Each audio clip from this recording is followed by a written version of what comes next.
मध्य प्रदेश के बैतूल विधानसभा के आठनेर से 70 किलोमीटर दूर दक्षिण दिशा मध्य प्रदेश और महाराष्ट्र की सीमा पर धारूर ग्राम से 3 किलोमीटर ऊंचे पर्वतों के घने जंगल के बीच पहाड़ों में अपना निवास स्थान बनाए मां अम्बा माई 50 फीट अंदर गुफा में विराजमान है। इस गुफा की शिला से वर्ष भर निरंतर पानी की बूंदें टपकती रहती है।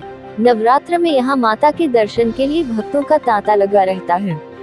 मध्य प्रदेश के साथ साथ महाराष्ट्र के अमरावती, परतवाड़ा जैसे बड़े शहरों से लोग आकर अपनी मनोकामना पूर्ण करते हैं।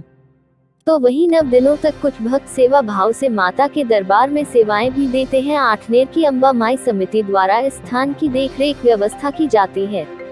ऐसा माना जाता है कि महाराष्ट्र परतवाड़ा की सामान्य परिवार में रहने वाली 70 वर्षीय मंगला माई जो परिवार समाज को छोड़कर भक्ति के मार्ग पर चल पड़ी, परंतु जिस भी स्थान पर वह जाती उसे वहां रहने नहीं दिया जाता। परेशान मंगला माई सालबड़ी महादेव मंदिर गई। वहां पर उसे सपने में भगवान शिव ने मंगला माई को धारूर जाने को कहा और वह धारूर के घने जंगलों के बीच पहाड़ों की गुफा जो वीरान जगह थी। कहते हैं वहां जंगली जानवर भी रहते थे जिससे उस स्थान पर किसी का आना जाना नहीं था, परंतु मंगला माई ने गुफा में विराजमान अम्बा माई के दर्शन किए और उसी स्थान पर पानी, पत्तों, फलों के सहारे उस घने जंगल में अकेली ही रहकर तपस्या करती थी। लोगों की माने तो उसके पास माता की सवारी शेर को भी देखा गया। मंगला माई की वाणी में अम्बा माई निवास करती थी। जो मंगला माई कहती वही होता था। कहते हैं वह भविष्य को जानने वाली शक्ति थी। धीरे धीरे लोग मंगला माई से मिलने आने लगे और इसी के बाद इस स्थान के चमत्कारों से प्रचार प्रसार होने लगा और लोगों की मनोकामनाएं भी पूरी होने लगी। और आज यहाँ हजारों की संख्या में लोग दर्शन के लिए आते हैं। मंगला माई के मृत्यु के बाद समिति द्वारा गुफा के आगे मंगला माई की मूर्ति स्थापित की, जिससे लोग गुफा में अम्बा माई के पहले उसकी तपस्वी भक्त मंगला माई के दर्शन करते हैं। मंदिर पुजारी की माने तो अम्बा माई 50 फीट अंदर गुफा में विराजमान है और हर मनोकामना को पूर्ण करती है। कई निसंतान माताओं की गोद भरी तो बीमारी से परेशान व्यक्ति ठीक हुए। नवरात्र में माता के दर्शन मात्र से फल की प्राप्ति होती है और यह स्थान माता की तपोस्थली है। नामदेव देशमुख मंदिर समिति सदस्य बताते हैं कि मैंने कई वर्ष पहले मंगला माई के साथ समय बिताया और मंगला माई की सेवा भी की। अकेले इस घने जंगल में रहकर निरंतर मां अम्बा माई की तपस्या करती। इस वीरान जंगल में अकेली ही इस गुफा में पानी और फल फूल खाया करती थी। हम कभी कभार माता के दर्शन के लिए यहाँ आया करते थे। मंगला माई एक दिव्य शक्ति थी, जो कहती वही होता था। मैं खुद इस बात का प्रमाण हूँ और उन्हीं की वजह से इस स्थान को लोग जानने लगे। यह स्थान तपस्थली है, यहाँ हर मनोकामना पूर्ण होती है। मोहन ऋषभ करौसिया अमरावती महाराष्ट्र के हैं। इनकी माने तो मंगला माई इनके परिवार से ही थी, परंतु वह धार्मिक आस्था के चलते हमेशा एकांत में तपस्या किया करती थी और यहाँ आकर मां अम्बा माई की इस स्थल पर भी तपस्या की। मेरे सामने ऑपरेशन बताए पेशेंट को यहाँ लाकर मंगला माई ने अम्बा माई से प्रार्थना कर पूर्ण स्वस्थ किया। मैंने कई बार यहाँ चमत्कार देखे हैं और मैं हर वर्ष यहाँ नवरात्र में आकर माता की आराधना करता हूँ। बैतूल के प्रसिद्ध स्थान अम्बा माई धारूर जो हर संसाधन से परिपूर्ण है, परंतु आज तक इस स्थान को पर्यटक स्थल में शामिल नहीं किया गया। इसके लिए आठनेर अम्बा माई समिति द्वारा मध्य प्रदेश सरकार को फाइल दे चुकी, परंतु आज तक इस ओर कोई ध्यान नहीं दिया गया। आपका समझू कहाँ रहते हैं आप? बोती अम्मार। इतनी कठिन पहाड़ी चढ़कर आप कहाँ जा रहे हैं? बुहार जा रहा। कहाँ जा रहे हैं? माई के अम्बा माई के दर्शन के लिए। आओ। तो आपकी उम्र क्या होगी लगभग? लगभग तुम ही सोचो भाई कितने का ही कितने नहीं। फिर भी अंदाज से बता दो। अंदाज से हो 60-80। अच्छा, हर साल आते हो आप? हर साल आते हैं। पैदल ही आते हो? नहीं, हाँ, छकड़ जोड़ी से आते हैं। अच्छा, छकड़ा जोड़ी से आते हैं। हाँ, बैल जोड़ी से। बैल जोड़ी से क्या मांगने आए माई से? क्या मांगेगी वाह? फिर भी माँ तो देने वाली बैठी है ना, क्या मांगोगे बताओ ना। हम कुछ नहीं मांगते बाबा, दर्शन के लिए आते। दर्शन के लिए आते हर साल नवरात्रे में। हाँ। कैसा लग रहा है यहाँ पे आके आपको? ठीक है। कैसा लग रहा है आपको? ठीक है। चलो, बात पर ठीक है, सब बात से ठीक है। अच्छा। अभी आए हो आप इतनी शाम में, तो रुकोगे आज? आज रुकेंगे ना, रात भर। पंडित जी आपका? मेरा नाम राजू साहू। कब से आप यहाँ पर आपका धर्म कर्म कर रहे हैं? मैं तो यहाँ से 35-40 वर्षों से यहाँ आता जाता हूँ। अच्छा। और कंटिन्यू जब भी फिलहाल में मैं 1.5-2 साल से यहाँ माँ की सेवा दे रहा हूँ। और कहीं पुजारी हूँ, वहीं यहाँ कहीं चर्च हूँ। माता रानी के चमत्कार के बारे में बताइए ना कुछ यहाँ पे। माता रानी के चमत्कार के बारे में बहुत से कहानियाँ हैं, बहुत सी बातें हैं, पर वो बहुत लंबी चौड़ी है। ये मंदिर जो है बहुत प्राचीन ज़माने से है। यहाँ पर मंदिर का उद्गम था। एक मंगलामा नामक एक स्त्री थी, वो आई थी यहाँ, माता रानी, उनको चूड़िया बेचती थी। उसके बाद वो यहाँ आई। अचानक यहाँ आके उन्होंने उनको भेजा, तो मतलब दूसरी पंडितों ने यहाँ, और उन्होंने यहाँ का मुझे करवाया है।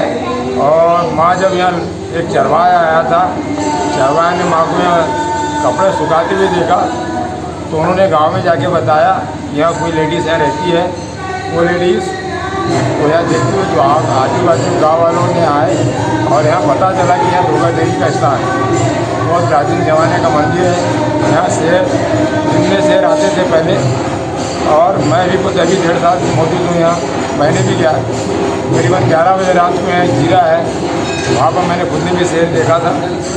और ये माँ की अंदर गुफा है, जहाँ पर माता रानी का स्थान भी है। एक तालाब है, तुलसी का पेड़ है, और ऋषि मुनियों को दीमक लग गई है, अभी भी तपस्या में लीन बैठी हुई है। वहीं से गुप्त गंगा निकली हुई है। आज भी गंगा 12 ही महीने गर्मी हो या ठंड हो या बरसात हो, पानी का आवागमन बंद नहीं होता है। श्रद्धालुओं को पानी पीने की कोई कमी नहीं है। यहाँ का पानी नीचे जाता है, कोई पानी टैंक में आता है, कोई सप्लाई द्वारा होता है। क्या नाम है पंडित जी आपका? जय माता दी। जय माता दी। प्रकाश मालवाड़ी, मैं यहीं पास से केलवेरा से निवास करता हूँ। जी, बताइए माता जी के बारे में आप क्या बताना चाहेगी? माता जी इतनी जागृत है। माता जी के बारे में तो जितना भी कहूँ बहुत कम है। यहाँ की महिमा और यहाँ के बहुत सारे ऐसे चमत्कार हैं जिनको देखते हुए यहाँ पर भक्तगण हमेशा आते ही रहते हैं। सुबह से लेकर शाम तक, रात हो जाती है उसके बाद भी पब्लिक बहुत सारी हमारे भक्तजन आते ही रहते हैं। और यहाँ माता के चमत्कारों को देखते हुए पूर्ण विश्वास के साथ अपनी सारी मनोकामनाएं, इच्छाएं लेकर और यहाँ से खुश होकर अपनी झोली भरते हुए ही वापस जाते हैं। माता जी के जो रास्ते हैं उसमें भक्तों को परेशानी होती है? जी हाँ, अभी रास्ते में परेशानी तो हो रही है, लेकिन हमारी सेवा समिति जो है, समिति के अध्यक्ष महोदय हो गए और भी जो अन्य साथी हैं, इन्हीं लोग के जरिए जो भी सुविधाएँ हो रही है, एक दूसरे का सहयोग करते हुए, चाहे वो MP से हो चाहे महाराष्ट्र से हो। हमारी जो सेवा संस्थान समिति है ये MP और महाराष्ट्र के बॉर्डर पे है। इसके पश्चात हमारे पास काफ़ी सदस्य जो MP से भी है और महाराष्ट्र से भी है, लेकिन सहयोग हमें बहुत मिल रहा है एक दूसरे का। और सभी भक्तों की सुविधाओं को ध्यान में रखते हुए बहुत सारी ऐसी चीज़ें हैं जिनका प्रबंध कर रहे हैं, चाहे वो भक्तों के खाने से लेकर पीने से लेकर हर चीज़ की व्यवस्था यहाँ माता रानी के मंदिर में हो रही है। अभी कोरोना काल चल रहा है, तो भक्तों को क्या आप सैनिटाइज करते हैं? कैसे करते हैं? डिस्टेंस कैसा रखते हैं? अभी कोरोना काल में भी काफ़ी समस्याएं हैं, लेकिन हमने सामने कुछ बोर्ड लगा रखे हुए हैं और हमारे सभी मित्रगण हैं और साथी हैं जो सभी को निर्देश दे रहे हैं। सभी से मास्क की सुविधा दी गई है, सैनिटाइजर दिया गया हुआ है और हाथ वगैरह धुलवाने का भी प्रबंध करवाया गया है। और बारी बारी से सभी को, लेकिन कहीं पब्लिक में कोई सुनता है कोई नहीं सुनता है, लेकिन हम लोग फिर उनसे निवेदन करते हैं कि आपकी सुरक्षा आपके हाथ में है, तो आप लोग सुरक्षित रहिए। मेरा इस न्यूज़ चैनल के माध्यम से आप सभी यहाँ तक आए, आप लोग का भी बहुत बहुत धन्यवाद। हमारी सारी समिति और समिति के सदस्य मिलकर आप सभी का बहुत सारा हार्दिक अभिनंदन स्वागत करते हैं। और आपके माध्यम से मैं सारी जितने भी भक्तजन हैं, हमारे देशवासी हैं, उनसे निवेदन करना चाहूँगा कि यहाँ माता रानी के मंदिर पर 9 दिन आइए। सभी लोग बहुत सारी माता रानी से आशीर्वाद है, उनके चमत्कार है, उससे अवगत होइए। और साथ ही हमारे यहाँ हर पूर्णिमा पर हवन होता है, उस पर भी आके आप बहुत सारे लाभ उठा सकते हो। जिनको पुत्र रत्न वगैरह की प्राप्ति नहीं होती है वो 5 पूर्णिमा अवश्य कीजिए यहाँ पर और माता रानी के चमत्कारों को देखिए और उसका लाभ लीजिए। और अधिक से अधिक संख्या में नवरात्रि में भी आइए। रोज़ सुबह से लेकर शाम तक पूजा होती है और शाम के समय भी हवन का कार्यक्रम होता है। हवन में सम्मिलित होइए और बहुत सारा माता रानी से आशीर्वाद प्राप्त कीजिए, ऐसी विनती है। और आप सभी को मेरा बहुत बहुत धन्यवाद। जय माता। आप यहाँ पर कब से हैं महाराज? जी वैसे तो मैं कक्षा तीसरी से यहाँ पर आता हूँ, इसलिए मेरा सौभाग्य है। कुछ चमत्कार के बारे में बताए ना, आपके रहते में कुछ ऐसा माता रानी के द्वारा जो चमत्कार तो मैंने बचपन में ही देखा था। सबसे पहले जब मैं तीसरी कक्षा में था, सन 96 की बात है, उस वक्त हमारे गांव में चौहान फैमिली से उनके रिश्तेदार आए थे, तो उन्हें पुत्र रत्न यानी 10 साल हो गए थे उनकी शादी को, लेकिन उन्हें बच्चे वगैरह कुछ नहीं हुए थे, तो वो काफ़ी परेशान थे। तो उनके साथ मैं यहाँ पर आया था, तो उस वक्त मैंने देखा था कि वो बाला करके दीदी थी, बाला दीदी को उन्होंने 5 पूर्णिमा दी और उनके साथ हम भी 5 पूर्णिमा आए, और देखा तो उन्हें कुछ ही दिनों बाद माता रानी ने पुत्र रत्न की प्राप्ति करवाई। आज उनका बेटा काफ़ी बड़ा हो गया और नौकरी में भी लग गया है। तो पहला चमत्कार तो वो था, और अन्य चमत्कार के ऐसे बहुत सारे हुए हैं। जैसे यहाँ पे कोई भक्त अगर भटक जाता है तो माता रानी के आशीर्वाद से माता रानी का कुछ जो और भी जो जीव है, जंतु है, जैसे हमारे यहाँ एक नीचे सेरू करके कुत्ता है, वो कुत्ता अक्सर जो भी भटक जाता है उनको कहीं ना कहीं से रास्ता दिखाकर और यहाँ तक माता रानी के दरबार तक ला के छोड़ता है।